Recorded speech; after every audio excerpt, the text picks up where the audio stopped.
Hey everybody! Welcome to It's Not Scary, It's Just Music. It's me, SJ. Hey, welcome to 1998. We're almost done with this decade already, can you believe it? We're only 2 years away, this year included. And the fortunate thing, at least for me, is that this is the first year in what feels like ages that I don't have 20 albums on my essential list. Things actually do feel like they're starting to slow down a little bit in terms of the spikes of quality that expect us to put albums on the essential list. Which is interesting to say too, because the overall quality of good albums is going up. So the amount of albums that I'm keeping might be going down, but those that I'm keeping are better overall. And also at the same time, the albums that are critical and essential for us to be discussing as part of the overall trend lines of music are starting to go down too, which is going to continue to happen probably for the rest of this project, which is a little bit interesting. It's a little bit exciting. I have often asked questions myself about why this starts to happen, and frankly, I'm not too sure. So perhaps as we're going along through this podcast and I'm listening more intently to some of the music, maybe the answers will reveal themselves. And I'll remind, obviously, at the end of the episode, but if you have thoughts about why this trajectory starts to happen, in which the amount of essential albums that comes out year to year starts to go down. If you have thoughts, make sure to comment and tell us why you think that, because I am entirely open to that discussion because it is a grand mystery to me.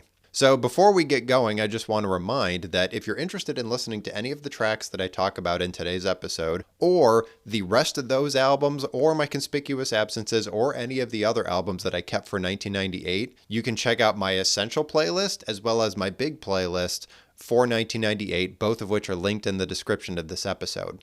So, what are we going to talk about today?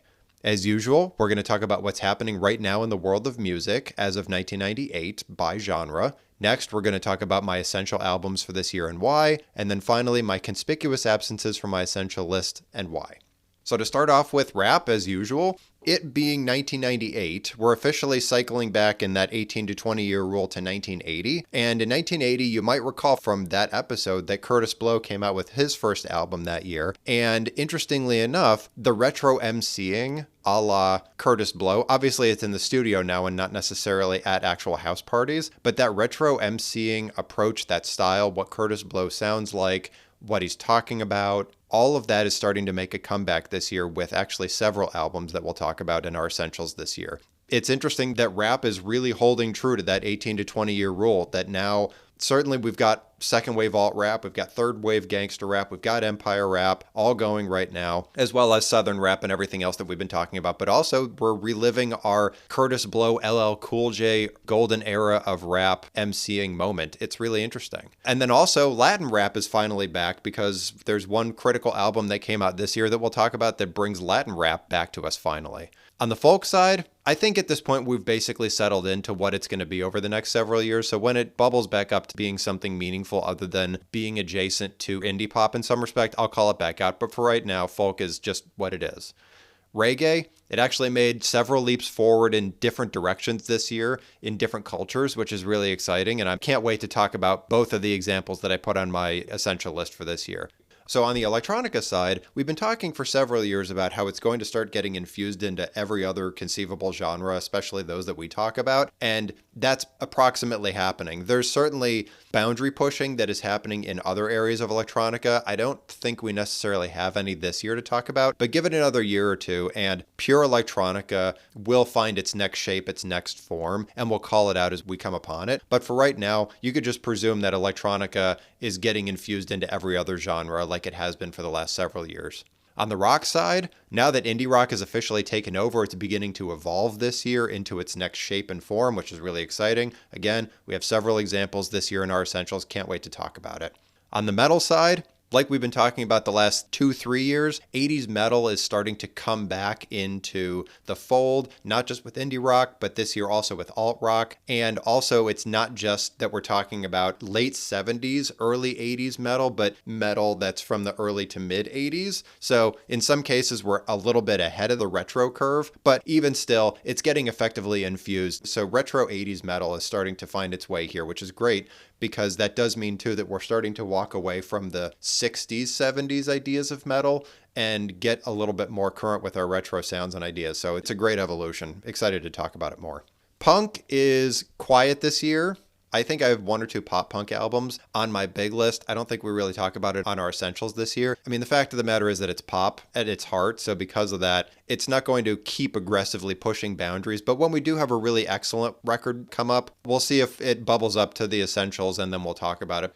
On the country side, we're finally entering a new era of neo-traditionalist country, which is really great because I think we basically just skirted right past second wave of neo-traditionalist country, which was Garth Brooks. He was ruling the roost on that. And we're officially leaping over that and getting an album of quality that we're bubbling up to the essentials for this year, which is great because that's like a third wave of neo-traditionalist country. And I'm excited to talk about it. And the thing I'll say too is that it being 1998, we have only 3 more years before September 11th, 2001 happens, which essentially takes the entirety of the popular country genre and makes it extraordinarily patriotic and in many respects conservatively leaning, even more so than it ever has been before. And so because of that, country music as a genre is going to start taking a very strange turn. But before we get to that moment, we can live in this third wave of neo-traditionalist country before 9/11 happens and things really take a hard right pivot.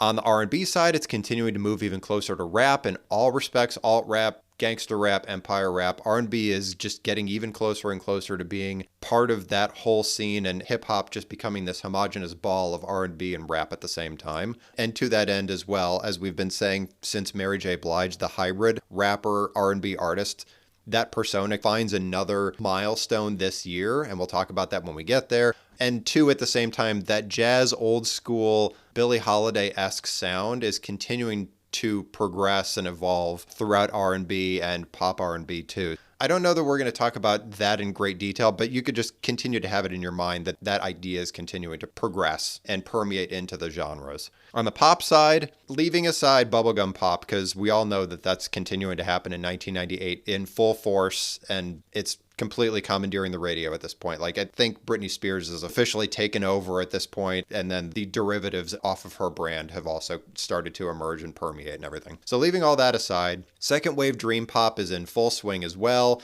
Artists that are taking that sound have been making hit records this year. We have a couple examples. I'm actually really curious about what comes after this because I genuinely don't remember. My hope and belief is that whatever's happening this year is going to be a launch pad for whatever pop comes after this that isn't necessarily folk-infused indie pop, because I do know that that's also going to be happening a fair bit. But I'm interested to find out where the pop that will eventually find itself onto our essentials is going to be coming from, because I just don't know. On the avant-garde side, it's always kind of doing its thing and just being avant-garde as it is, being at the forefront of most of these genres. We have some avant-garde inspired music from most of the genres through several records this year on the Essentials, so we'll talk about it in greater detail when we get to the Essentials. On the video game music side, third gen is officially settling into what it's going to be. As I said last year, that was approximately our peak. So we're officially in the overall decline of the genre of video game music. Not just third gen or the next gen, the entirety of the genre is officially in decline. And it's a sad day for me just because, as you probably know about me at this point, I love video game music. It's my first love from a music perspective. And experiencing its decline for, at this point, the third time, this being the third iteration of me going through this music extensively with the first wave of the project, the second wave, and now doing the podcast, experiencing the decline all over again for a third time is just bumming me out a little bit. But there's still a couple sparks here and there before we stop talking about video game music altogether come 2002, 2003. On the J-pop side, third wave J-pop is officially coming in. Second wave is sundowning. We've been talking for the last few years about how J-pop is finally finding its footing again with a bunch of different sounds in the West and the East and electronica, and putting that all together and creating new inspiration, which is great because it was swirling for the first 2/3 of this decade. So third wave is coming in this year. We'll talk about it when we get to our essentials. And finally, on the K-pop side, it's quiet again. I genuinely hope that we can get at least one record back on the essentials for K-pop before the end of the decade, but it remains to be seen. I guarantee by the 2000s, there's going to be plenty to talk about. So now let's talk about my essential albums for this year and why. So first is Black Star, which is Mos Def and Talib Kweli as a duo together. That makes up Black Star. And the album is Mos Def and Talib Kweli are Black Star. They make it really easy for you. This is second wave alt rap, as well retro MCing. So we talked about retro MCing a second ago, and they're definitely doing the retro MCing thing with the tracks that I'll call out for you right here, which is Definition, Redefinition, or Regarding Definition, Redefinition, and KOS, or Determination. So, Mos Def and Talib Kweli are bringing forward some of the best artifacts and ideas from first wave alt-rap, and they're putting it forward into second wave alt-rap, which has been around for a minute already, so it's not like they're creating something new here necessarily. The only real thing that they're creating that's new, that is certainly being shared with other artists this year, but new at least for us nonetheless, is this retro MCing idea where they go back and forth, they're doing a little bit of storytelling, they're doing a little bit of rap battling, talking about how great they are, not necessarily talking about how other people besides them are less great than they are, but they are doing the hype man thing where they're talking about how awesome they are. This is absolutely alt-rap at the end of the day because they are talking about Black empowerment, the strength of Black community, everything like that. So we're clearly very much hitting that. Definition, the track, is a really great example of them leaning into the alt-rap ideas. They are playing with Nation of Islam ideas a bit more so than, for example, Fugees was. So that's how they're bringing forward the first wave alt-rap ideas, where there's a little bit more jazz in there. It's still simplified for second wave alt-rap conceptions, but there's a little bit more jazz. There's a little bit more funk in there. They're talking a little bit more about Nation of Islam. So they're turning it up just a tiny bit, but it's still firmly in second wave alt-rap. Black Star is regarded by many to be one of the greatest duos in this era of rap, maybe even ever. Mos Def and Talib Kweli are so excellent at what they do, and them bringing that forward and just knocking it out of the park with this record, it just speaks to their strength. The thing I'll also say too is about Redefinition, where Definition is a little bit more straight ahead alt-rap. Redefinition takes it a little bit further. It goes a little bit harder. What they're rapping about is a little bit more interesting. They're doing a little bit more storytelling. So I actually like Redefinition more than Definition. It doesn't really matter at the end of the day because it's all great. And then KOS too, like I said, the retro MCing is permeating throughout. So if you really like these three tracks, the rest of it is about like this, and it does give you those fluctuating levels of how much first wave alt-rap they're throwing in, how much of it's second wave alt-rap, how much retro MCing they're putting in there. So if you like where this is going, you can certainly lean into the rest of it. Black Star is amazing, especially for this era in rap where alt-rap is becoming an even more critical alternative voice to the emergence of empire rap. So Black Star is a really great juxtaposition to what Sean Combs, Jay-Z, Timbaland, and Dr. Dre are controlling in the world of rap right now. They're a great alternative. So if you really like it, keep going with it because this is pretty classic stuff in the late 90s era of rap music. So next is Curve, Come Clean. This is second wave dream pop and indie electronica. The tracks I'll give you: Chinese Burn, Coming Up Roses, and Something Familiar. This to me is one of the best examples of a high quality merging of electronica, pop, and rock together into something that is very clean, very tight, and has a very particular perspective. I only really call this second wave dream pop because there's a track here and there that gives off the dream pop vibe, but there's a lot of indie electronica in here too that is delivering forward something new, something different, something innovative, something effervescent. And Curve is doing a really excellent job of pulling this all together and expressing the possibility of this being a standard approach or standard idea, standard sound going forward for, again, others to take those sounds and keep moving forward with them even further.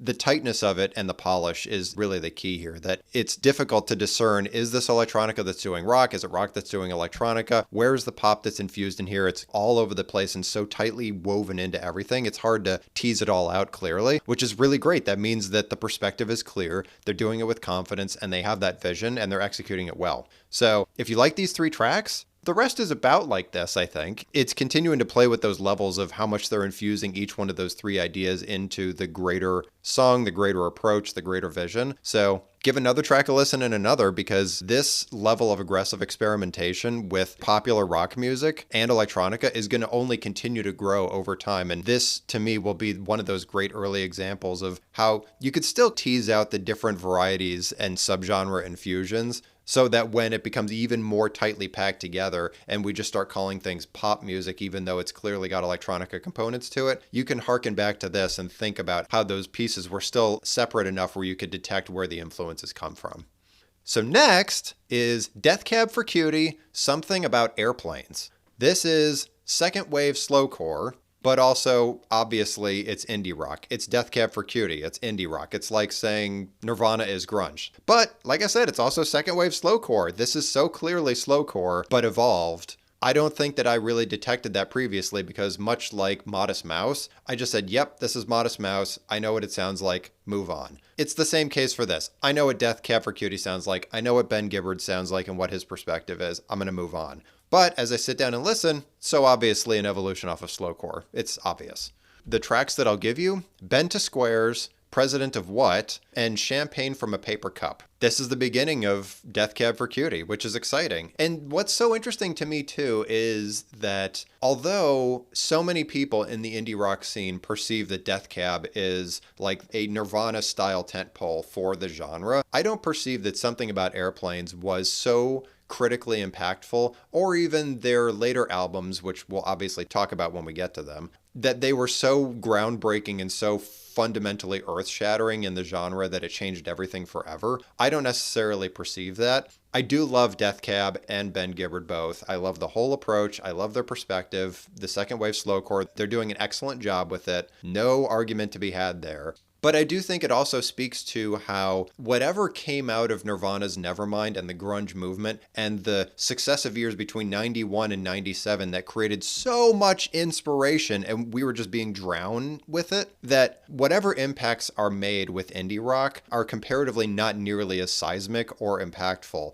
as what grunge did for the rest of music. And I think we all kind of understand at this point, going through this project and this podcast, that indie rock was really just an evolution off of alt rock. And because of that, to me, it seems more like when alt rock came into being with REM and Husker Du way back at the beginning, and maybe even a little bit of what was happening earlier than that, which we touched on here and there in the early mid-'80s when we would get to it, like Young Marble Giants, for example, that it wasn't this seismic shift that changed everything completely. Like, did we start going into alt-rock angles instead of new wave angles? Yeah, but it didn't make everybody make this crazy hard turn and abandon what came before in favor of this new thing nearly as hard in indie rock. It just seemed like a gentle, steady evolution until we got to this point, and now we just happen to be in a Death Cab for Cutie moment where a lot of people identify that this is a milestone moment for indie rock music. And we have another example too that we'll get to here in a bit. But if nothing else, this is a fundamental album for indie rock music. It does declare a few different definitive perspectives on where a lot of indie rock is going to go over the next several years. So in that regard, Death Cab does become a prominent voice on the directionality of indie rock music and what comes forward from there. So if you really like these three tracks, and for whatever reason you haven't listened to Something About Airplanes or Death Cab for Cutie in general, and you really like these three tracks and where they're going, it's all about like this. I would also encourage you to listen to the lyrics as closely as you can, because it is slowcore, so sometimes it's hard to tease out exactly where they're going because they draw things out so much, because that's the nature of slowcore. But if you really pay attention, the lyrics are really great. Ben Gibbard does an excellent job telling the stories that he wants to tell, and they're very interesting, and my impression is that he does pull a lot from his background and his life leading up to that moment. Like, he's got a deep amount of inspiration, and he does have a very strong perspective. Like, President of What has a very strong perspective to it. So if you like where it's going, listen to the rest of it. Death Cab's pretty fundamental, so give him your time. So next is Dr. Israel, Inner City Pressure. This is reggae, definitely, toasting and dancehall to a certain extent, but also drum and bass. Isn't that interesting? The two tracks I'll give you are Pressure and The Doctor versus the Wizard. We've been spinning around this second wave of dancehall and toasting for a minute, a la Shabba Ranks, since the beginning of the 90s. And it's amazing to me that nobody had really thought about taking the deep bass part of drum and bass that has been such a key component of dub forever and put that together with reggae to create this new thing. It's really exciting to me because it creates a new life and a new energy into reggae that hasn't existed for a little bit of time. The intriguing thing to me about it too is that dub and reggae have been obviously tightly together forever and ever. And the beat cadence of dub is its own and very much obviously lines up with reggae. The two-step beat is pretty quintessential about dub. And drum and bass is obviously a lot more snares, it's a lot faster, there's a lot more percussion going on than what dub often brings. Despite the fact that there is a bass component of drum and bass, there's often a lot more drums than there are bass, which is probably why it's called drum and bass and not bass and drums. And the interesting thing about that too is that as you're taking ideas like this, where drum and bass is starting to get infused with reggae and dub has always been there and never will not be there, you're eventually going to put that together to create new directionality for the rest of electronica into the early 2000s, mid-late 2000s, when we start to get to garage, two-step, and then eventually dubstep. So it's intriguing that this is one of those little artifacts and angles that may very well inspire future electronica and reggae artists to move us down those directions to get to that moment. It's just exciting. The thing I'd say about this record is that it's very politically driven, like all reggae could and should be. So there's a lot of messages that are going on here, which is often a sign of a really good reggae album. The drum and bass is of a pretty good quality. I wouldn't say that it's like the best drum and bass that exists on the planet up until this moment, but it definitely does bring some new life and it does carry things forward. So if you like these two tracks, it fluctuates in terms of how much drum and bass is infused and how much Dr. Israel throttles back to just doing more traditional reggae, not even toasting and dancehall, but just more traditional reggae. So it varies a little bit. So if you like where this is going, maybe you can dig around in the rest of the album and see if you can find something else that's exciting and interesting to you. But on the whole, it's that idea that he's bringing forward of combining those two genres together that's the real push forward here. So next is Hooverphonic, which is previously known as Hoover, but now it's Hooverphonic, and the album is called Blue Wonder Power Milk. This is second wave dream pop. The three tracks that I'll give you are Battersea, Eden, and Renaissance Affair.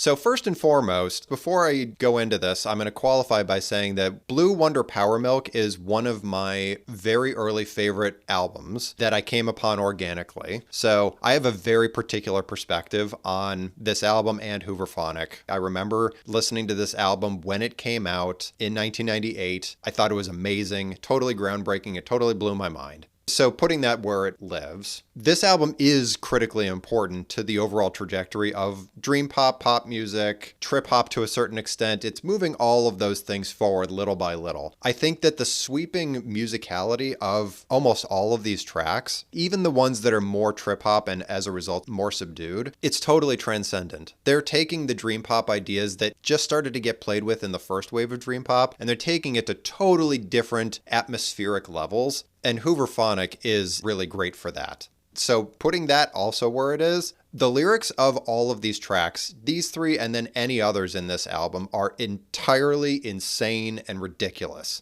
So the tonality of the singer's voice in Hooverphonic does take you there, and it does add to the effervescentness and the dreaminess of everything that's happening. But if you go and look at the lyrics for some of these tracks, you're like, what are they talking about? This is completely unhinged. Not to say that it's scary or weird or anything. These words don't necessarily fit together sometimes. Like the sentences don't make a heck of a lot of sense sometimes, or sometimes the music doesn't match what they're talking about. And if it is, then it's something that is so totally like a dream, like you're dreaming about having tea with a reindeer, like it's that crazy. It's really eliciting that dream aspect of dream pop, hardcore. So if you're really enjoying just the music itself, not even totally paying attention to what's being sung lyrically, go on that journey, because that's basically the journey that I went on for years and years and years until I finally sat down and tried to actually pay attention to what the lyrics said, or I went and read what the lyrics were, and I just read them and I went, what are they talking about? None of this makes any sense. Maybe that's just the dream aspect of dream pop. Who can say? Either way, it's an amazing album. Almost all the tracks have a wide variety like this. Battersea and Eden and Renaissance Fair sound vastly different from one another. It gives you an indication of how much inspiration Hooverphonic is playing with, because first of all, this is an end-to-end album, obviously, for me. And one of the main reasons is that every single track is distinctly different from one another, so you're getting a totally different flavor every single time you move into the next track. So if you like where this is going with these three tracks, I would say start again with Battersea, because it's the first track on the album, and then go to the next one and the next one and the next one, and then start to go on that journey, because it does very much feel like not only if you were having a dream, but it's such an undeniably lucid dream that nothing in this world makes any sense. And maybe you're totally here for that. I know I was, so maybe you will be too. So give it your time because Hooverphonic is amazing and deeply creative. So let's at least revel in that, however insane the lyrics might be. So next is Ivy Queen, the original Rude Girl. This is Latin rap, but also reggaeton. I'm very excited that we're finally at reggaeton, and Ivy Queen is like the beginning of reggaeton. Like, this album is basically the beginning of all reggaeton that you've ever heard for the most part. And that she managed to have the creative wherewithal to take reggae ideas, put the Latin beats behind it, and make it this whole new thing is amazing inspiration, and I'm so glad that she did it and other people around her rallied to do it too. I also would like to believe that reggaeton is so much of a thing that has permeated all of Latin culture at this point that if you hear it, you might just turn your brain off and go, yep, that's reggaeton, or I didn't know what name to put to it, but hearing it, I know exactly what it is. And honoring the fact that in 1998, Ivy Queen birthed this thing approximately into existence, and it's this whole new thing. And contextually, all this rap music and all this reggae that we've been listening to up until this point sounds nothing like this. Hopefully you're as excited as I am because, first of all, this album is absolutely amazing and reggaeton is fantastic, and it does breathe new life into the areas of rap where certainly Dr. Israel, I'm totally honoring the fact that he's bringing drum and bass into the mix, and rap music and all of its iterations and permutations that we're experiencing right now. This is totally different. The tracks I'll give you, Muchas Vienen,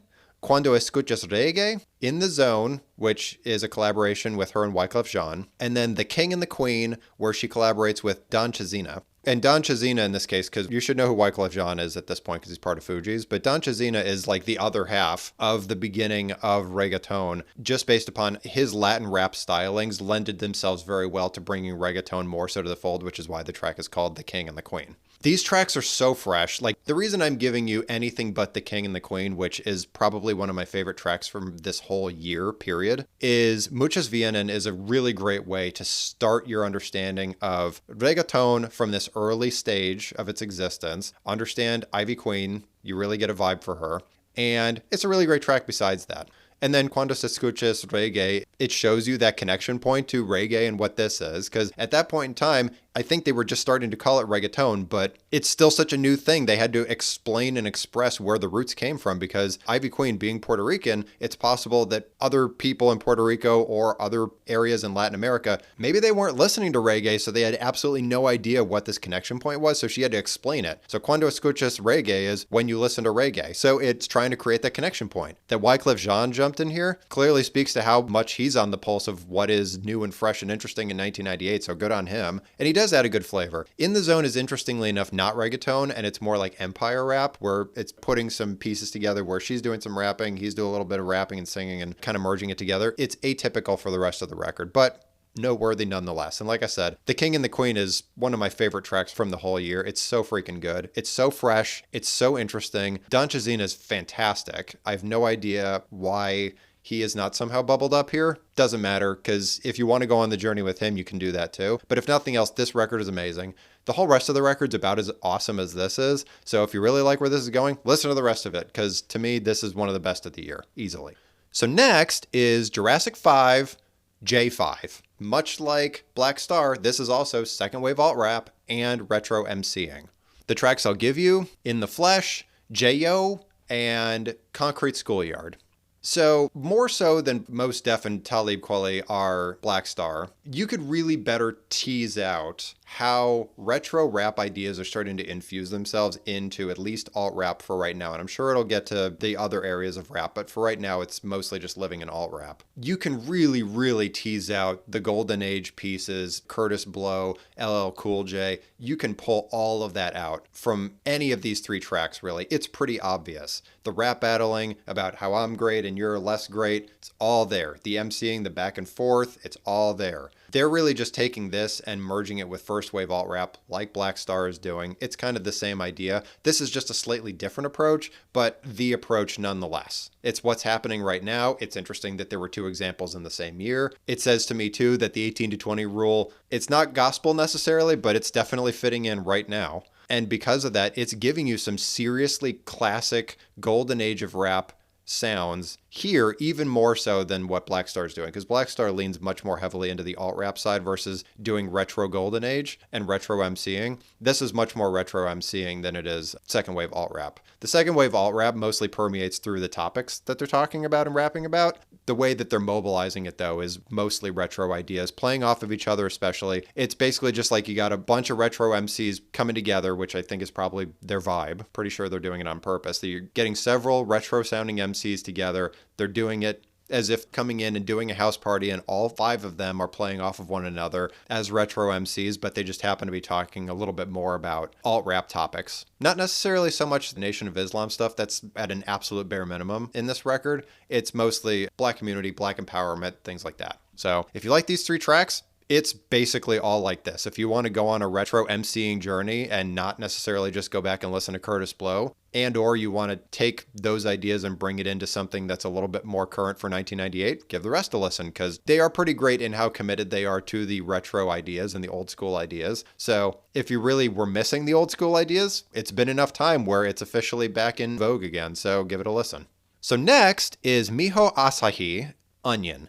This is second wave J-pop and a little bit of avant J-pop. So the tracks I'm going to give you are Momoti, Anemonite and Dreams, or Anemonite to Yumewo, and Benkyo, or Study.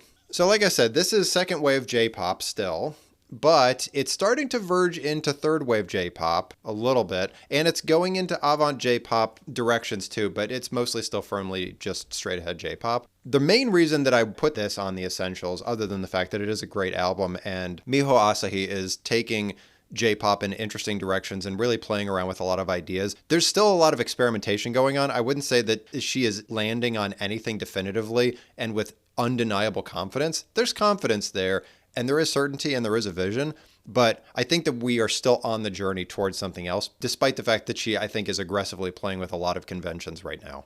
Beyond all of that, the other thing that I wanted to call out is, can you hear the Yuki/Judy and Mary influences in this J-pop? As I said, it has been coming since Judy and Mary came out with their first albums a couple of years ago, 2 or 3 years ago. That influence was going to come forward. And also there is a Chara component, which again, we talked about for a hot second when we talked about Judy and Mary the first time. But the way that she affects her voice is a little bit of Chara. It's mostly Yuki, because you can also tell in how she's pronouncing some of the words that she's changing it up a little bit. She's making it a little interesting sounding. So that Yuki affectation is starting to find its way into other pop music. So despite the fact that these 3 tracks are great and represents a great album overall in its experimentation, that Yuki's affectations are finding their way into more traditional J-pop music says to you that it's the way that things are going to be going, at least in certain aspects of J-pop. So because of that, it's a meaningful call out here. So if you like these 3 tracks, the rest of it is all about like this.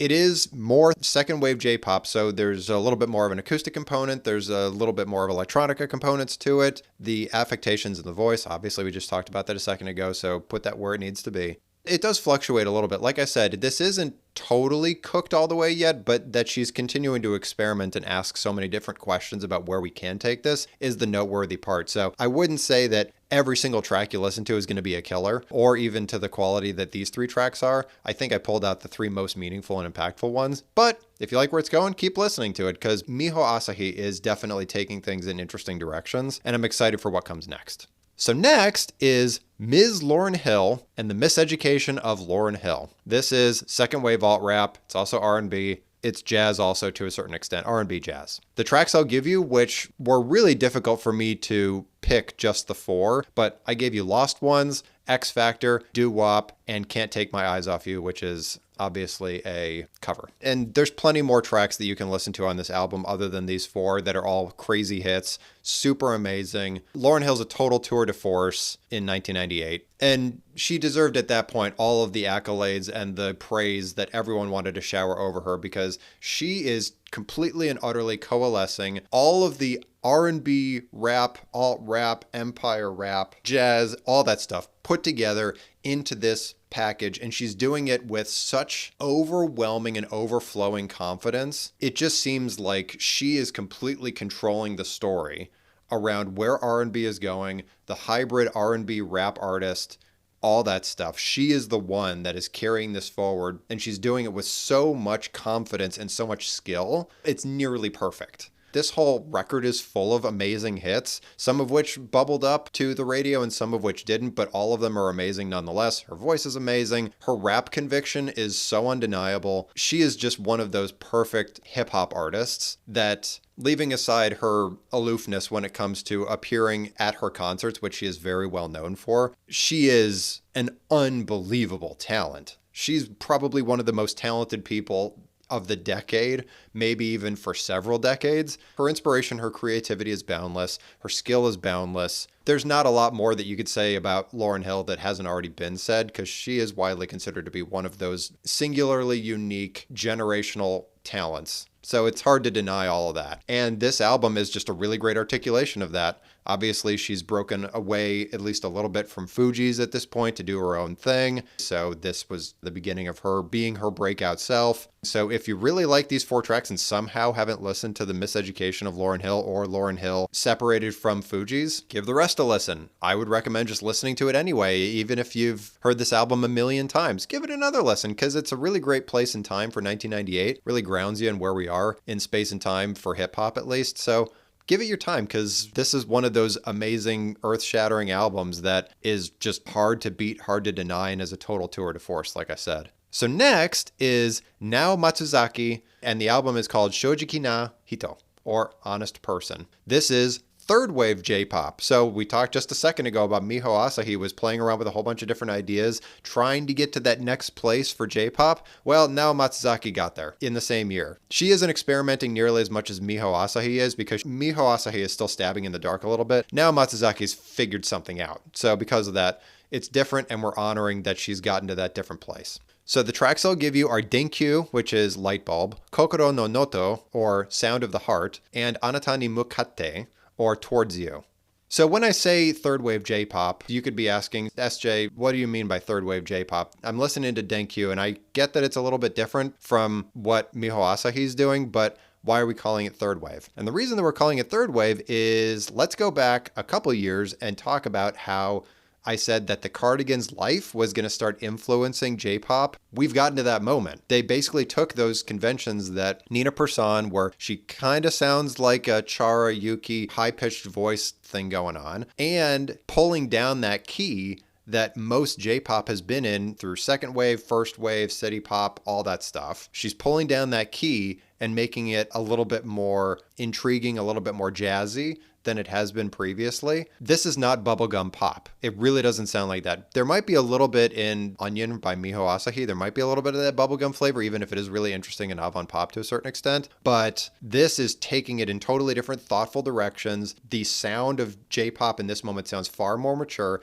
I don't necessarily think that she's the voice to carry this all the way forward, because I think that her voice does fluctuate a fair bit across the album. I think I gave you the 3 that best articulate the Cardigans connection and also highlights the strength that her voice has. But this is definitely taking things in a much more mature direction around J-pop. This sounds a little bit Natalie Merchant-esque, which I think is also a really good infusion for J-pop to take it again away from the infantile female idol artist that is pretending to be young and innocent and virginal and then singing about sunshine and having to do homework, which is a lot of what city pop was that we totally ignored. This is taking it in much more interesting directions. It's a little bit more artistic. Like I said, it's a little jazzier. So now Matsuzaki is definitely carrying us forward there. She is a J-pop artist like so many J-pop artists out there, so I am absolutely certain that whoever's producing her is taking whatever inspiration or her voice and moving that forward. I'd like to believe too that whatever success that she's going to find is going to continue to show other production companies that you can move in this direction, taking those Cardigans influences, turning that key down, making it a little bit more mature sounding, and delivering on quality. So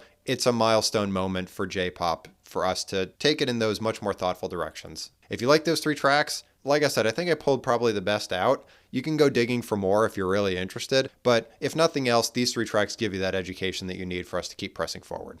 So next is Neil Finn, Try Whistling This.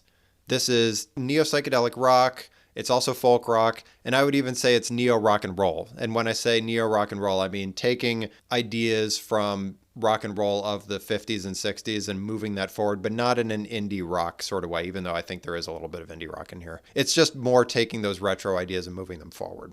The tracks that I'll give you: Last One Standing, Souvenir, and Sinner. This is a very excellent and well-produced album. And it's no shock because Neil Finn has been in the music scene with his brother forever. They were in Split Ends, which I don't think we necessarily talk about on our essentials, but Crowded House. I think that Crowded House, Don't Dream It's Over, was part of at least my 80s wrap up on the big list. So Neil Finn and Tim Finn have been doing their thing since the 80s. You might even detect, listening to this music, that it has some new wave ideas to it, like early new wave, which is totally appropriate and actually is a phenomenon that does tend to happen as we go through these retro movements, that as a retro movement is starting to find footing again, artists back from those moments that are now being referenced in a retro way start to come back and come out with new stuff. It happens all the time. I'm sure that it was happening in 79 and 80, and we just weren't regarding it very much. This is actually kind of a rare situation in which one of these older artists from that time in the retro movement is coming forward to do something new and reasonably innovative. Thinking back to 1980, 1981, this does sound like the Bongos. This does sound like early new wave rock music. Before synth started to find its way more heavily into new wave, this sounds a little bit more like that classic new wave idea from 1980-81, which is when Neil Finn comes from in the history of rock music. So because of that, this should sound concurrently very old school, but also kind of appropriate,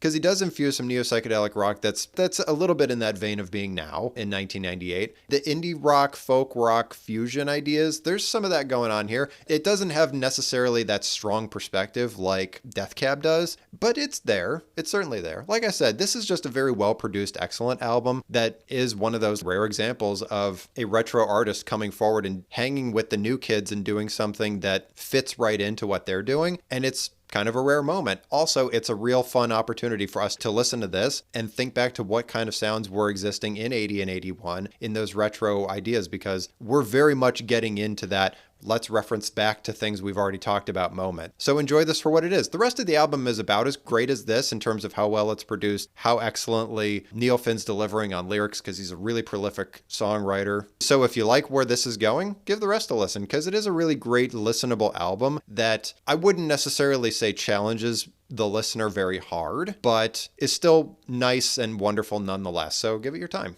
So next is Neutral Milk Hotel, In the Aeroplane Over the Sea. This is neo-psychedelic rock, sure, but also what I'm calling second wave indie rock. So despite the fact that Death Cab came out with their first album this year and that I just define as regular indie rock, this to me is taking it in that next eventual place. And we've been playing with these ideas for a long time already. We've referenced Neutral Milk Hotel here and there over the last couple years. So In the Aeroplane Over the Sea was right on the edge of happening, and now we're officially here. So very excited for this moment. I think even more so than Something About Airplanes, In the Aeroplane Over the Sea is that defining indie rock album that changes the direction of where artists start to go, because there is just so much creativity and inspiration here, and is coalescing so many ideas over the last several iterations of alt-rock and punk and neo-psychedelic rock, and just pulling all this stuff forward into this new package and this new idea with such confidence and steering us in new directions. It's that genre-defining album. So the tracks that I'll give you are King of Carrot Flowers, Part 1, and then Part 2 and 3, and then In the Aeroplane Over the Sea, the track, and then Holland, 1945. Beyond what has already ever been said about Neutral Milk Hotel and In the Aeroplane Over the Sea, which is quite a lot, because at least in the indie rock scene and the hipster scene, whatever you want to say, this is about as fundamental gets for indie rock records. So putting all that aside, one thing I'm going to continue to call out every time I hear it is that there's Daniel Johnston influences yet again. This dude is everywhere. The inspiration that he delivered up to countless bands, well, you can't count it because there's just too many of them. This is just yet another example of how his influences have brought things forward here today. Gosh, this is one of my favorite albums probably of all time. It's another one that I could just listen to over and over and over again. The whole thing is just fantastic. The ideas are innumerable and the quality is just so there. I mean, it's got the crackling basses, which I love so much. It sounds totally unhinged. The lyrics are really great. It's got that historical vibe to it because there's a lot of history in what's being talked about in this album. It's not just indie rock for indie rock's sake. Like, there's messages behind all of it. The harmonies are just so on point for indie rock. It's got the horns. It's just so fantastic. The amount of inspiration that came out of Neutral Milk Hotel as a whole apparatus. It's a beautiful thing to witness. This is one of the most quintessential albums for the entire year. Taking into consideration that there was a lot of quintessential albums like Ivy Queen, pretty quintessential for the history of reggaeton. This begins so much for indie rock. It's just one of those amazing, amazing albums. So I've given you 4 of the major hits for this album. If you want to go in and listen to the rest of it, which I highly recommend you do just because of how great it is, regardless of whether or not you've heard this album before, even if you listened to it yesterday, I would say go listen to it again, because in the context of this project, this podcast, there are things to tease out that maybe if you are a seasoned listener of In the Aeroplane Over the Sea, maybe you would tease out because of what we talked about last year with Smog, or what we've been talking about over the last several years with slowcore and sadcore, and really everything that led us up to this moment and all that alt rock, it's led us here, and it's just really great. I would, interestingly enough, say that there's something about this record that sounds like slowcore, but it's like awake. It's very awake slowcore. It's very aware and loud. It's like taking slowcore and fourth wave alt rock and third wave alt rock and putting it together into this new idea where instead of just gazing down at your shoes, like you're deeply staring at your shoes and playing really hard, like you're really intensely staring at your shoes rather than gazing at them. It is very introspective, but also super intense. I cannot possibly speak highly enough about how amazing Neutral Milk Hotel is and In the Aeroplane Over the Sea. Fundamental beyond fundamental. Give it a listen. So next is Outkast. Again, 3rd time up here. Love it. And the album is Aquemini, which is their 3rd amazing album that they came out with. They just had amazing album after amazing album after amazing album. And they have even more that I'm looking forward to talking about here. They have like 5 amazing records all in a row. It's insane. They are so amazing. As I've said previously, Southern rap. I think that they're also leaning more into underground rap than maybe even they were with ATLians. And then what I'm actually calling story rap, because as I've been listening to this album and also some of these other rap albums that have come out this year and thinking a little bit ahead, I'm starting to detect that there is a new genre of rap that is coming out that is different from underground rap, because that I think is more of a vibe, alt rap, and gangster rap, because I think gangster rap isn't going to be around in its current form for too much longer, especially with the death of Tupac and Biggie. I think we're going to start walking away from that. And empire rap obviously is its own self-serving thing. Story rap, as I'm calling it, is rap that is much more focused on telling stories. Not necessarily like, for example, I mean, this is a terrible example because I don't think it's necessarily in the same vein, but the introduction to The Fresh Prince of Bel-Air, where Will Smith is rapping the entire introduction to the song and he's telling a story through the rap,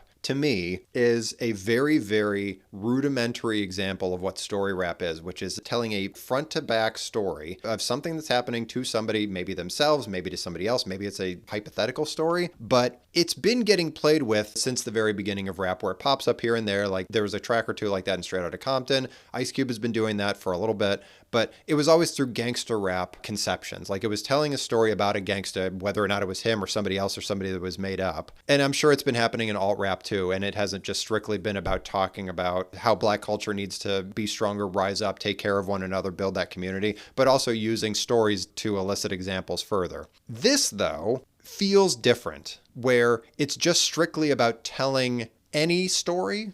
It doesn't necessarily have to have a deep message behind it. In some cases it does. But the point is to just tell a story, but do it in a way in which rap is the vehicle to tell the story. I don't exactly know whether or not this is going to continue to be how I define it, but it's very clear that something is happening in the trajectory of rap that is different than Dirty South, Southern rap, Midwest rap, alt rap, gangster rap, empire rap, underground rap. Something different is happening. And I think that Outkast has at least been playing with it since ATLians and is moving even further into that with Aquemini. So an example of that, it makes it easy, but The Art of Storytelling Part 1, which I'm giving you, in addition to 3 others, Rosa Parks, Aquemini, the track, and Spotty Dopalicious, that in The Art of Storytelling Part 1, it is telling a story, obviously, and it just seems like its own different thing. I'm not totally sure how I can articulate it differently than that, but it just seems different. I would actually encourage you to go in and listen to The Art of Storytelling Part 1 and Part 2, because they're very different from one another. It's helping me also to process what I know is coming next with, for example, Eminem, where what Eminem does in many respects is tell stories through his music. And it's not about him being a gangsta. It's not about him encouraging and challenging Black culture to do something different with themselves, or even Eminem's own representative white culture to do different things, but more just to tell stories about his own life and help you better connect with him. And Outkast, in some respects, is doing that too, where they're telling stories to better connect with Outkast. It's interesting. Again, I don't really know exactly where to put it, but it's different than what we've already historically defined within the subgenres of rap. This is different. So I would really just encourage you to go in and explore through that. The thing I would say besides this is that these are some of the best bars this entire year, which is even taking into account Black Star, it's taking into account Jurassic 5, or even Lauryn Hill. Big Boy and Andre 3000 are just so excellent at this. Their voices are so distinctive, you can understand almost all of what they're talking about. Obviously, the production on these records is also continuing to increase. This is a level of production that is rare for this decade, and just how great it is. Like, the levels are just really on point. You really get a sense for what they're rapping about, and you just get sucked into that moment of Aquemini. It's just really amazing. And their lyrics are really, really good too. They go all over the place. Obviously, they've got the metaphors and they're speaking around things and getting all the really great artistry and creativity out there, but they're just doing it so flawlessly. This is, to me, their best yet. I'm sure a lot of people would agree with that. Aquemini is pretty fundamental to the history of rap in general. I also think that they're just continuing to not even acknowledge that boundaries exist in the world of rap music. I think they're going all over the place. They're playing with every convention that they can get their hands on and challenging all of them to figure out where everything needs to go next. The level of experimentation with them is crazy. So give Aquemini your time, because if you haven't listened to it before, or you have, doesn't matter. Give it another listen, because these 4 tracks are fantastic. If nothing else, after you listen to The Art of Storytelling Part 1, listen to Part 2 and see if you like it. There's a lot of hits on this record. This was another challenging to really pick out 4, because there's so many hits on this record. It's dense. Dense with hits and dense with quality, so give it your time. So next is Royal Truck's Accelerator. This is 4th wave alt-rock. It's also retro 80s metal, and it's indie rock to a teeny tiny certain extent. It's mostly 4th wave alt rock and retro 80s metal put together. The tracks I'll give you are I'm Ready, Yellow Kid, and The Banana Question, which is funny. Yellow Kid and Banana Question put together. This is very clearly Royal Trucks pulling 4th wave alt rock into indie rock too, or at least they're trying to. I also very much detect those retro 80s metal ideas, and not necessarily just 80, but 84, 85. They're pretty early and ahead on that. So I think they do a great enough job in allowing 4th wave alt rock to lead the way, that where they're infusing, for example, hair metal ideas, you're not getting so much of that you think that it's passé. I think they're doing a pretty flawless job inserting and infusing those little nuggets of mid-80s metal ideas into it, that it gives you a little bit and then it's gone before you regard it as being passé. And really, they're using it to just punch up the 4th wave alt-rock even more. I mean, Royal Trucks is considered to be one of those really excellent bands of 4th wave alt-rock. Maybe not nearly as well known as Modest Mouse, but definitely considered one of the best ones. And I'd like to believe one of the reasons is this album, where they are taking that 4th wave alt-rock that's been getting played with since Brainiac several years ago, and others of the like in that scene, and infusing some of this mid-80s retro metal into it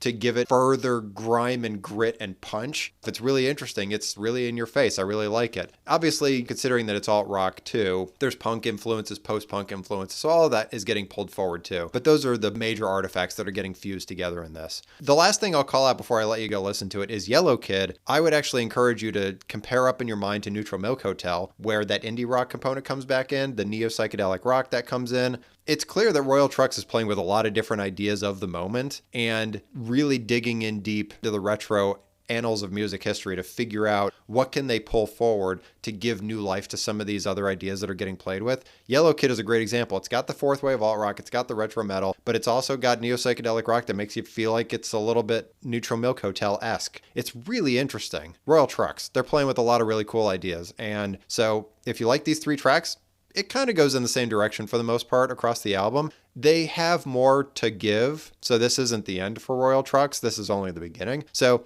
if you like this, but maybe the rest of the album doesn't resonate as much with you, that's fine. We'll get more Royal Trucks in the mix, and there will be even more consistency around them really shoring up some of these ideas going forward. So next is Taisho Kyunen, and the album is called Newest Encyclopedia of Nap. I'm not even going to dictate to you what the Japanese is because it's a waste of time.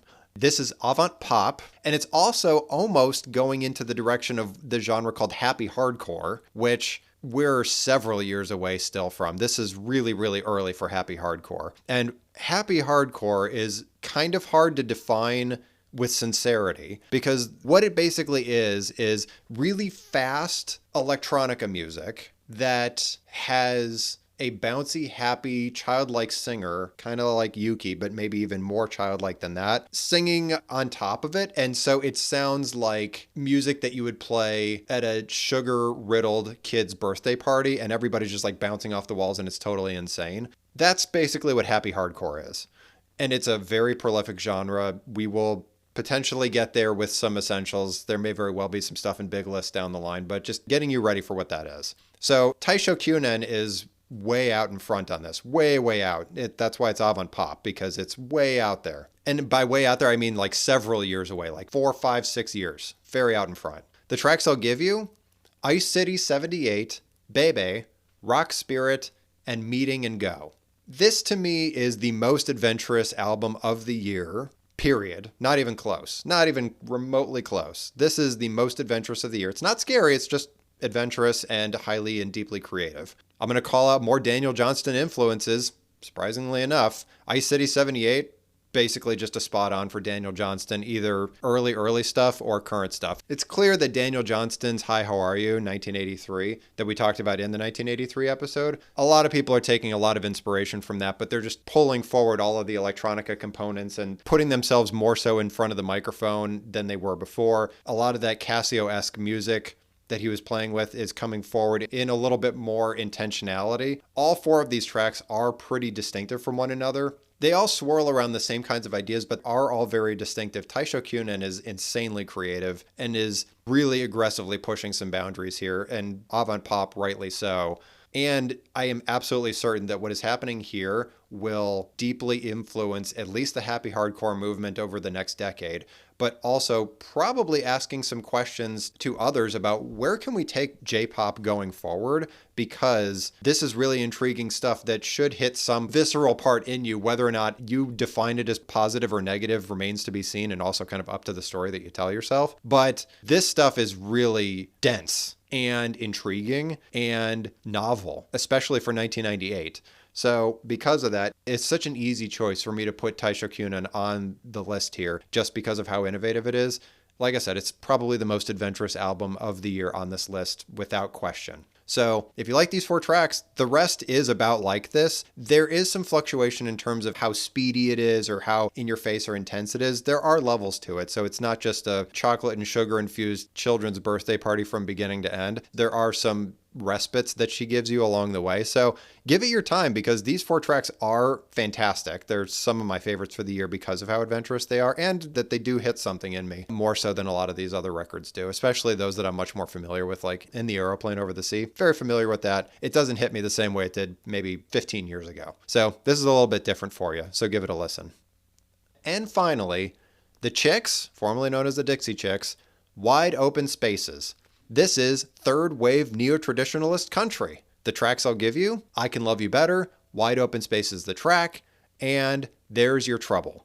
So, like I talked about at the very beginning of this episode, being in 1998, we're 3 years away from September 11th, 2001, and when 9/11 happens, country music does start to shift and change very, very quickly to accommodate a growing desire across the United States to become more patriotic. Additionally, the influx of more structured and credible Christian rock and Christian country music all start to fuse together into what eventually becomes the next iteration of neo-traditionalist country. But for right now, in 1998, before any of that happens, we have evolved out of the neo-traditionalist country of the second wave, which was, let's even just say, Garth Brooks was the king in that moment. But there was a lot of other heavy hitters that were happening throughout the early mid-90s that were carrying that second wave forward. And all along the way, they were infusing a little bit more pop, a little bit more retro rock and roll into it. They were infusing a lot of honky-tonk in there. We've been keeping tabs on it little by little with Dwight Yoakam and Marty Stewart. So we were keeping tabs on it a little bit here and there, but for the most part, it's been pretty quiet. So us jumping out into third wave, what does that mean? So third wave is a bit more poppy. There's a little bit of spirit to it. There's a little bit more infusion of emotion into it. And it's not necessarily just as by the book, by the numbers as previous iterations of neo-traditionalist country that, as I said, way back in the way back, was getting popularized by Clint Black, for example. So there's a little bit more infusions of old-time music, bluegrass. They're throwing mandolins in there to make it a little bit more interesting and dynamic. It's a little less arena rockish, like with a Garth Brooks, for example. So it's not as big, giant productions. We're scaling back a little bit, getting back to basics, getting back to our roots. But at the same time, we're easing into going into more pop directions. So the hooks are a little bit more palatable. I also think one of the great things about the Chicks is that they do discuss and highlight things around country topics, Southern topics, country topics that tends to be the meat and potatoes of neo-traditionalist country. But they're making it equally accessible for other pop listeners that aren't necessarily interested in going down the let's put Southern values on a pedestal and make that the entire topic that we're talking about here, almost in an exploitive sort of way or in a pandering sort of way. We're trying to focus and highlight on the music, the harmonies, the roots of country music. So that's why the Chicks often considered to be one of the greats of the moment. As a result, they're going to carry this torch forward for a little while before we potentially go dark again, unfortunately. So the last thing I'll say before we move forward is that third wave neo-traditionalist country has been happening since probably at the very least last year, so 1997, but we didn't talk about it. Shania Twain came out with an album that is legitimately very poppy, and it's got country angles to it, but it's mostly just a pop record that's like 80% pop, 20% country. Like it's got a little dab of country in there to give it some twang, but for the most part, it's just pop music. So that's when third wave neo-traditionalist country was really starting to happen. And then the Chicks figured out how to find a little bit better of a balance. So maybe it's like 60-40, 70-30, something like that. So it's a little bit more country. And also the pop is still there. So it's not as poppy, but definitely finding a better balance. So this is all to say that from 1997/98, we're officially beginning the path of getting to Taylor Swift.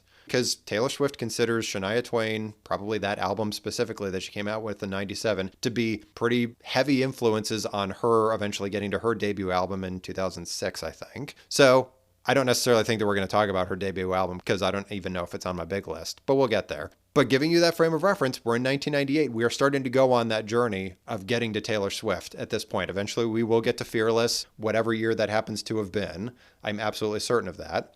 But this is a lot where it starts. So the track, There's Your Trouble by the Chicks, that to me just sounds like it could have very easily been on Fearless by Taylor Swift, except it happened in 1998 versus in 2007, 2008. So pretty ahead of its time in that regard, considering that everybody kind of puts Taylor Swift's Fearless in that echelon of amazing country albums of all time, pop country being what it was. So the Chicks were giving that pathway. They were showing at least Taylor Swift in that moment where you can take country music into new and interesting pop directions to help gather up a wider audience. Not that it was always strategic like that, but that balance that the Chicks are playing with, trying to figure out where that exact right measure is, was happening in 1998, on the way towards even bigger things over the next decade.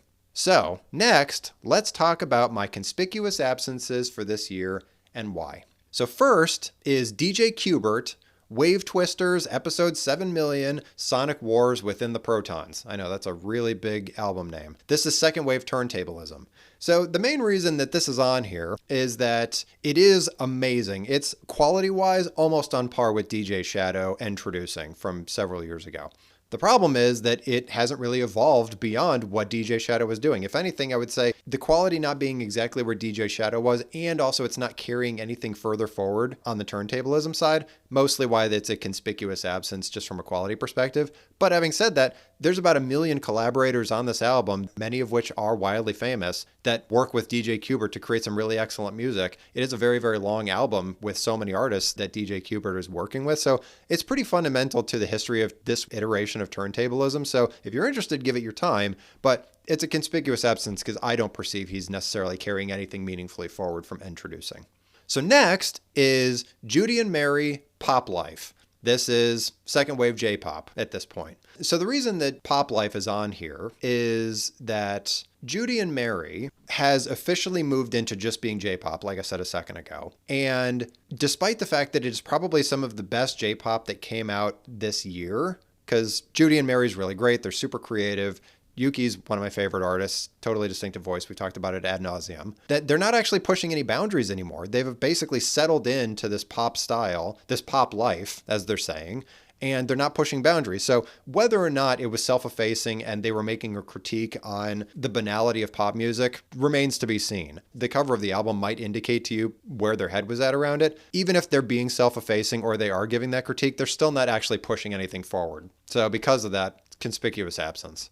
So next is Kid Rock, Devil Without a Cause. This is rap metal / what I call Hicksploitation. I actually talked about it a second ago when I was talking about the chicks. This is officially what I define as Hicksploitation, which is to say that he is mythologizing it in a way and putting working class white culture on some kind of pedestal that maybe middle class white people would find to be interesting or more real or more hardcore than their banal middle class life. I'm not totally sure.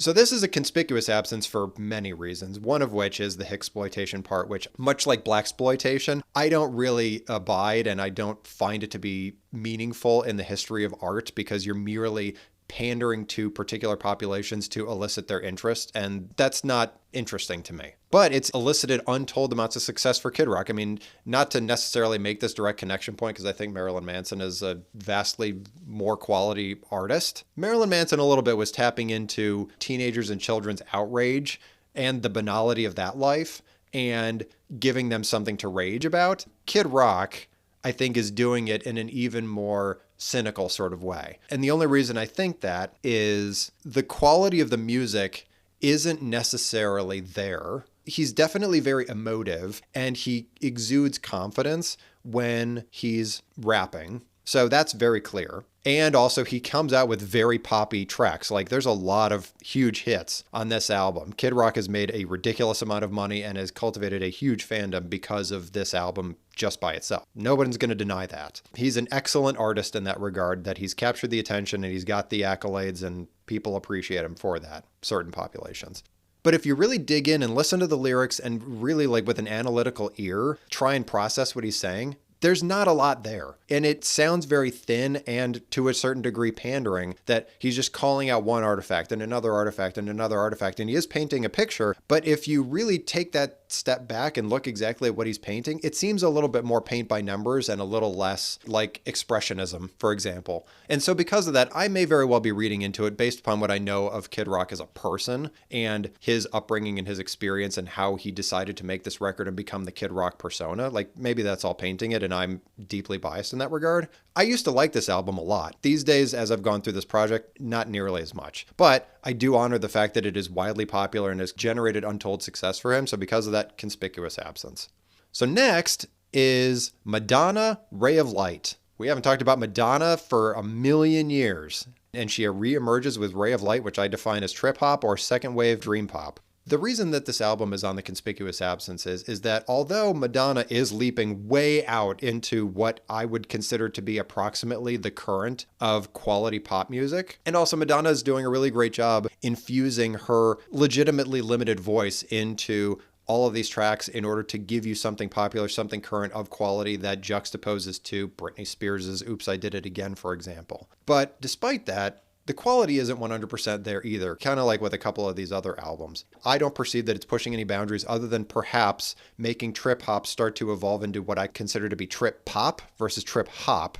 So it's pop music that's like trip hop. So she is a little bit doing that. It's not like she's not doing that. But it doesn't go far enough to warrant being on the essential list, despite the fact that she jumped genre-wise and inspiration-wise like 10 years into the future, and she managed to come out relatively out in front with everybody else. That's an amazing feat. I continue to be amazed by Madonna's ability to do stuff like that, and good on her for being able to make that happen. So that's why it's a conspicuous absence, not necessarily just on the big list and we're not talking about it.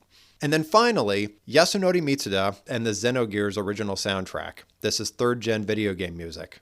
It's the only time we're ever going to talk about video game music for this whole episode. So you might remember Yasunori Mitsuda from making the Chrono Trigger soundtrack from several years ago. So this is the next major soundtrack that he made since then. So that in and of itself gives him a little bit of credibility to be put somewhere on the conspicuous absence or on the essential list. The thing about the Xenogears soundtrack, while it is excellent and has several fantastic tracks on it, which I will not deny in any respect, and the game itself is, at least for me, one of the best role-playing games that has ever existed, period. The story cannot be beat. And in many respects, the soundtrack does help add to that, much like Chrono Trigger, but doesn't go as far as Chrono Trigger did to create totally iconic music that is also highly listenable in a vacuum. It's like 70% of that. Not to say that we're comparing it up against anything of this year meaningfully, because, like I said, we're in the decline officially of video game music as a genre. But having said that, the Xenogears original soundtrack is a good calibration for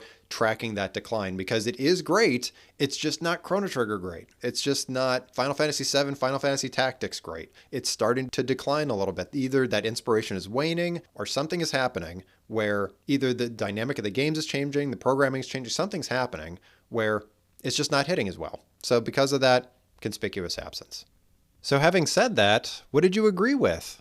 What did you disagree with? Did you agree that Blue Wonder Power Milk by Hooverphonic lyrically is pretty unhinged? Or did you disagree with that? Did you agree that Ivy Queen was basically at the beginning of all of reggaeton? I'm pretty sure that's not really in dispute. Did you agree with what I said about the reemergence of retro MCing through artists like Black Star or Jurassic 5, and that we're coming full circle on the whole rap genre? Do you agree that the genre of video game music is coming to a close shortly over the next few years, and that we've already hit our peak and we're on the way back down? Did you agree with what I said about the Chicks? About how they and Shania Twain from last year are ushering in this next wave of neo-traditionalist country before things take an interesting turn post 9/11, and that we're on our way to Taylor Swift as a result of all of this? Did you agree that Aquemini was Outkast's best album to date, or disagree with that? Maybe. Or what I said about Royal Trucks, about how they're bringing forward retro 80s metal ideas that are a little bit too forward-leaning for us in this moment, but we'll get there soon. What did I miss today? Did I miss anything? We only had 16 albums this year. This is the first time in ages that we haven't completely maxed out, and this was a deeply challenging Sophie's choice of which albums to leave off and which albums to put on. I was able to put on every single album that I was interested in highlighting in today's episode without question.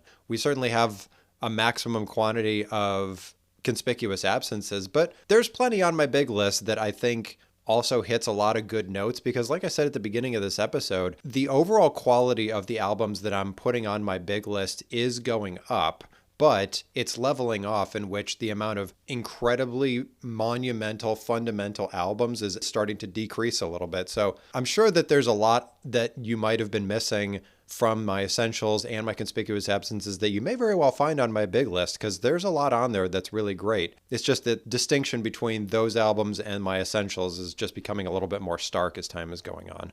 What did you learn? Did you learn something about reggaeton today, maybe? Hopefully. Reggaeton's really great. Did you learn something about where we're going with J-pop right now? Where we've got second wave J-pop with Miho Asahi, and then third wave coming in with Nao Matsuzaki? Maybe. Or Taisho Kyonen. Totally wild, avant-pop stuff. Did you learn something about happy hardcore today? Maybe. Maybe you didn't want to learn anything about happy hardcore today, but guess what? It's coming along soon, and we may very well find some on our essential list before too long. So get ready for that. But if nothing else, make sure that you check out my essential playlist for today's episode, which highlights every single track that I talked about here today, as well my big playlist that's got the rest of those albums that I talked about on my essentials today, my conspicuous absences from my essentials, as well as all the other albums that I wanted to keep for 1998. They're all on my big list, both of which are linked in the description of today's episode. Please join us again. Please make sure that you rate us and comment wherever you're listening. I think all of you have been doing a really excellent job of going in and rating us wherever you're listening, so that we're getting even more people to be listening to the podcast and appreciating it and going on this musical journey with us. And the comments are increasing. And I really love engaging with you all in this way, because doing just this podcast feels a little bit one directional, like I'm speaking into a void. So because of that, the more that you comment and the more that I can engage with you and have a discourse and a conversation and go back and forth, or maybe just revel in some of this great music that we're all enjoying together, All of that's really great because I love that part of doing this is the community aspect. So keep generating more energy for the community. Make sure that you find us on Instagram at Not Scary Just Music Pod and comment there too. Make sure that you subscribe because we're putting episodes out every other Tuesday. So we want to make sure that you don't miss out on our next episode. And if we do ever happen to get back to interviewing people, we put those out on random Thursdays. So make sure that you subscribe so you don't miss any of it. Make sure to tell everybody that you know. Make sure you tell people you don't know. Tell random strangers. Tell your teachers and your pets and your plants and your neighbors and your enemies and your friends and everybody. Tell everybody, because the more voices we can bring into this conversation, the more ears we can bring in to listen to some of this music, the richer this experience will be for all of us. Like I said a second ago, when I'm doing this podcast by itself, it does feel like I'm just talking into the void. And in a way, I'd like to believe that by you all listening to it, you all engaging and appreciating what we're trying to do here, maybe you're learning a little bit about me. I want to learn more about you. And the only way I can learn more about you all beyond commenting is by bringing more people into the fold and us continuing to build up this community that we have going here around all this really great music. Because I'd like to believe that the message that we're trying to put out there, which is none of this music is scary, that it's just music, right, is one that is relevant and relatable to most people, because I'd like to believe it being art and it being so widely accessible, part of the human experience is listening to, generating, appreciating music, that people often have very passionate perspectives on what we're listening to, what we're producing. And so being able to take that step back and say, well, hold on a second, let's just listen to this in an unbiased, non-judgmental, non-prejudicial way and just appreciate it for what it is. And in doing that, we can be more open to a broader conversation about what this art is offering up to us, even if it is Oops, I Did It Again by Britney Spears. There's still something to give here. It's still art, and these artists are still artists at the end of the day. And as consumers of the art, all of our perspectives can be valid, especially because it is open to interpretation, and it is just a way for all of us, including the artists, to connect to something, either each other, themselves, the universe. And the only way that we can connect deeply and meaningfully in that regard is to realize that none of this stuff is scary. It's just music. Thanks for listening, everybody.